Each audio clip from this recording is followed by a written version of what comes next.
And the latest on those reports of flooding in Gauteng, especially in Pretoria. SABC reporter Ofentse Setimo joins us for more to tell us about the latest flash floods. So we've seen dramatic scenes of people being airlifted from a hotel in Pretoria and Centurion.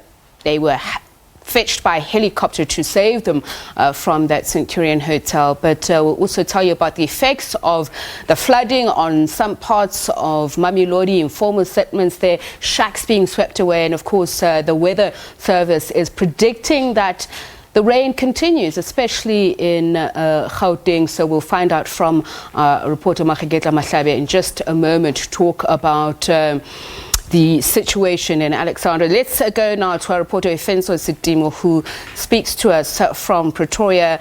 Ofentse, okay, it seems that we just don't have him on the video wall, but Ofentse, just tell us, what is the situation at the moment? Thank you very much, Sepi. So, well, basically, we went to two places that you mentioned in your intro. We were in Mamelodi and we were in Centurion. Well, basically, the Moretele River and the Henops River have broken their banks and are wreaking havoc, especially to areas in the nearby proximity. So, what we saw in Mamelodi is that about 700 shacks were washed off, and there were people that were actually trapped in the water.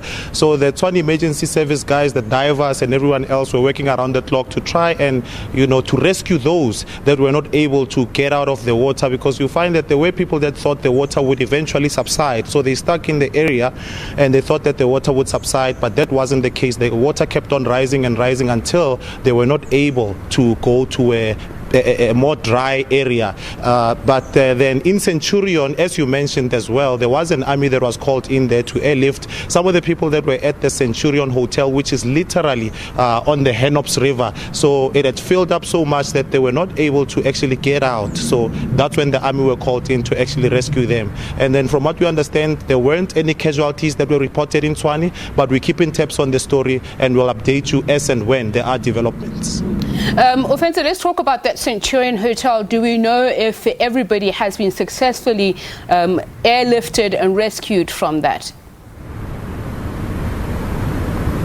Yes, we waited it out until the military was actually done with their rescue operations, and they airlifted everyone until eventually the search and rescue guys were also there trying to monitor if they could find any emergency cases. But at the moment, they are just monitoring the Henops River to see if there are those that would find themselves in an emergency case. But they've sent out alerts as well to say that the low-lying bridges people should stay away from, as the water is actually very high.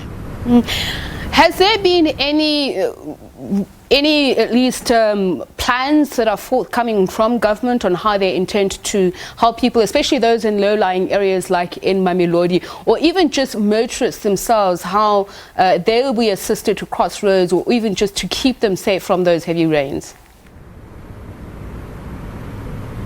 We spoke to the Social Development Acting MEC, Panyazali Sufi, who also came to Mamelodi, and he mentioned that, the emergency services apparatus, or the tools of the trade that they are using to try and rescue people, has been stretched all over Gauteng. As you mentioned, there are areas like Alexandra, which are also affected, the Yakskei River and the likes. So it's a situation where it's a province-wide rescue plan, where everyone has been stretched to make sure that where help is needed, there will be officials there to lend a hand.